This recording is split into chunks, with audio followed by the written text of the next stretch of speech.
Everyone please be seated. Silence your cell phones if you haven't already.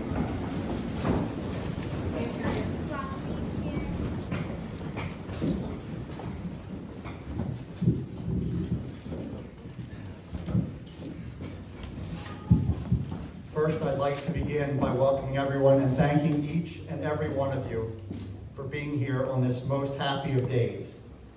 It's not an accident that each of you are here today, and each of you were invited to be here because you represent someone important in the individual and collective lives of Sarah and Tyler. I'm Bruce Montero, Sarah's stepfather, and just for the record, real men cry, so expect to see me cry.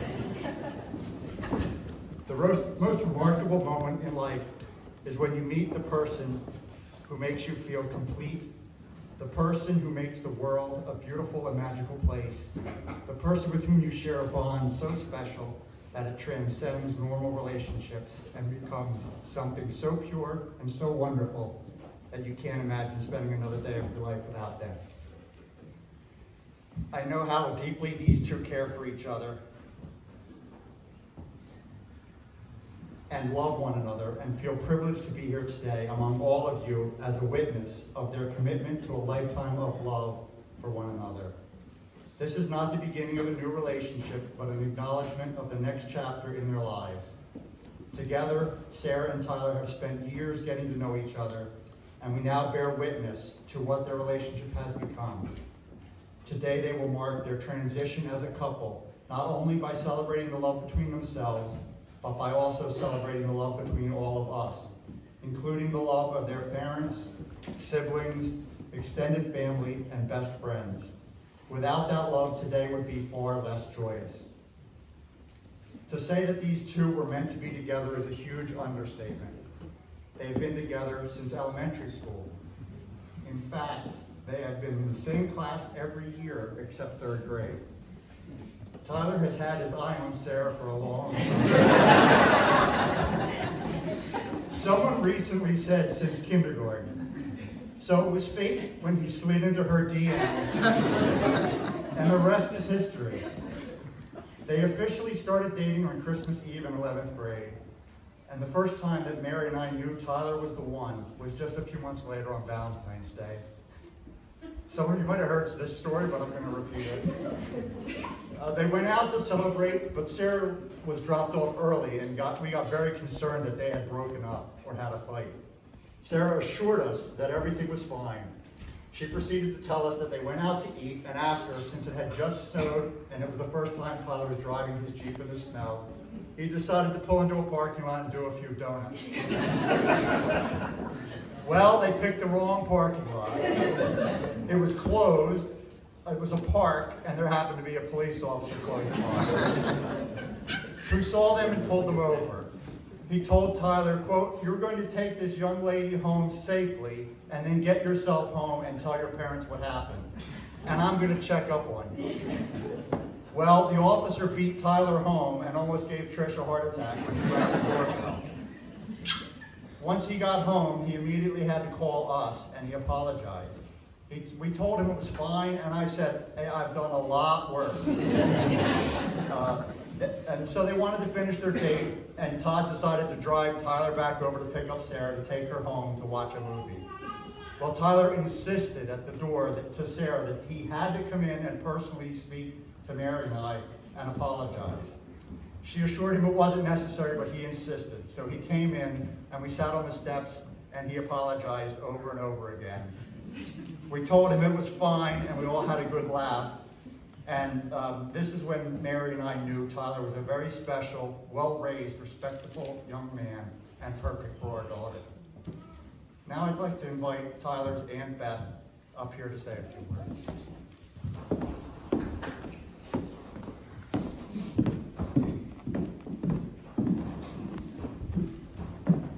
Blessings for a Marriage by James Freeman. May your marriage bring you all the exquisite excitements a marriage should bring, and may life grant you also patience, tolerance, and understanding. May you always need one another, not so much to fill your emptiness as to help you to know your fullness. A mountain needs a valley to be complete. The valley does not make the mountain less, but more. And the valley is more a valley because it has a mountain towering over it. So let it be with you and you. May you need one another, but not out of weakness. May you want one another, but not out of lack. May you entice one another, but not compel one another. May you embrace one another, but not out-encircle one another. May you succeed in all important ways with one another, and not fail in the little graces. May you look for things to praise. Often say, I love you, and take no notice of small faults. If you have quarrels that push you apart, may both of you hope to have good sense enough to take the first step back. May you enter into the mystery that is the awareness of one another's presence, no more physical than spiritual, warm and near when you are side by side, and warm and near when you are in separate rooms or even distant cities. May you have happiness, and may you find it making one another happy. May you have love, and may you find it loving one another.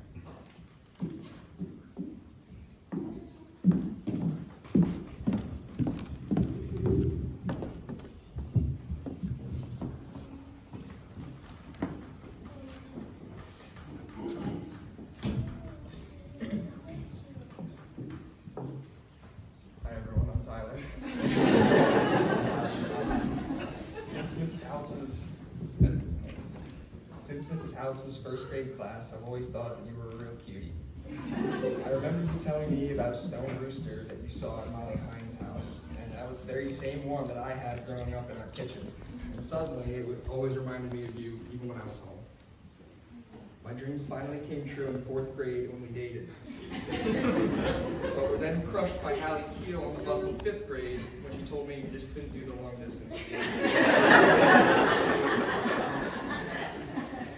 Fast forward to Mrs. Barnett's AP class, Ashley Derrick making us hold hands in front of everyone, and my terrible attempt to message you over Twitter about online school, which I totally didn't care about, but it was just an excuse to talk to you. You've always amazed me with your ambition and willingness to do anything to reach your goals, and that includes delaying our first date 3 months. Going to Pitt with you was one of the best decisions that we've ever made. From formals to football games to half marathons and triathlons, we've always pushed each other to try new, challenging things, and I truly can't think of anyone else I'd want to do it more with than you. My promise to you is to keep pushing you to be the amazing woman that you are, share all of your happy moments and all of your sad ones, and to be your best friend. I promise to be by your side when things get hard, and to tell you when I may be struggling. I promise to always make decisions with you, never without. And finally, I promise to uphold our longest tradition yet. I will fold the laundry if you vacuum the stairs. I feel like this is a little bit unfair right now since we live in a single-story flat. But I promise it's a promise. I cannot wait to see what comes next for us, be it buying a house, raising a family, or traveling the world. And as scary as it may be to think that far ahead, I'm comforted knowing that we'll step through it all together. I love you, Sarah, and I can't wait to spend the rest of my life with you.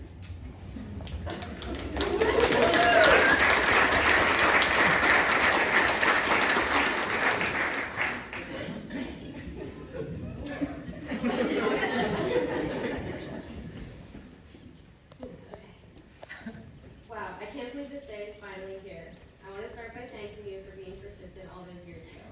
You spent 3 months asking me out, and every time I made an excuse to say no. I finally said yes, partially because I thought maybe if I went on this one date, you would finally stop asking me. Now I wish I could go back in time and tell my 16-year-old self that going on that first date would be the start to the rest of my life. But our story dates back even further than that.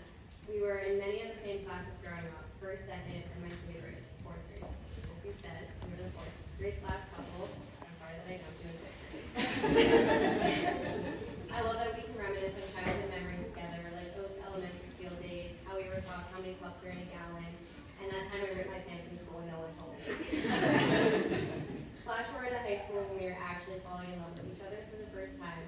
This will always be one of my favorite phases of life to look back on, and I feel so grateful to have experienced that with you. Next came our time together at Pitt. 4 years of hard work and studying, but also 4 years of having a lot of fun. From the tailgates and formals, to the late nights at the library and closing the bars with our best friends, we truly made the most of our college experience. After graduation, we moved in together. We started a new job, and I started PA school.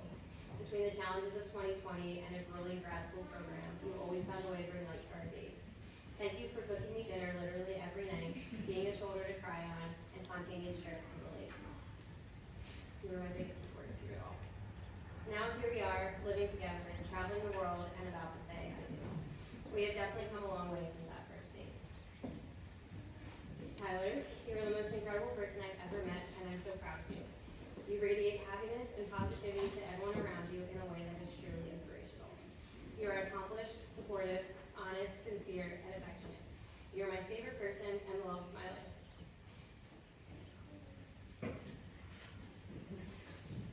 I promise to always be your biggest fan and to support you through anything you wish to pursue in this life. I promise to always respect you, challenge you, and accept your challenges. I promise to always celebrate us and our wins, no matter how big or small. Above all, I promise to love you wholeheartedly every day through all the good and bad. I promise to tell you every day how much I love and appreciate you. Let's give it to you, Ashley.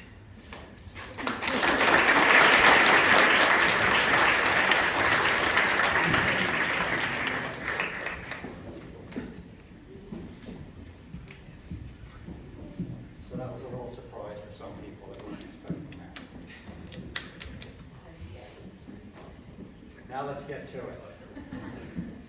Do you, Tyler, take Sarah to be your lawful wedded wife, to have and to hold in sickness and in health, in good times and not so good times, for richer or poorer, keeping yourself unto her for as long as you both shall live? Do you, Sarah, take Tyler to be your lawfully wedded husband, to have and to hold in sickness and in health, in good times and not so good times, for richer or poorer, keeping yourself unto him for as long as you both shall live? A ring is an unspoken circle, unbroken circle, with ends that have been joined together, and it represents your union. It is a symbol of infinity and of your infinite love. When you look at these rings on your hands, be reminded of this moment, your commitment and your love you now feel for each other. And you have the ring.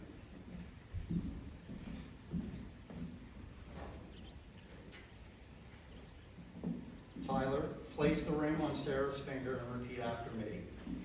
Sarah, I give you this ring as a symbol of my love with the pledge. Sarah, I give you this ring as a symbol of my love with the pledge.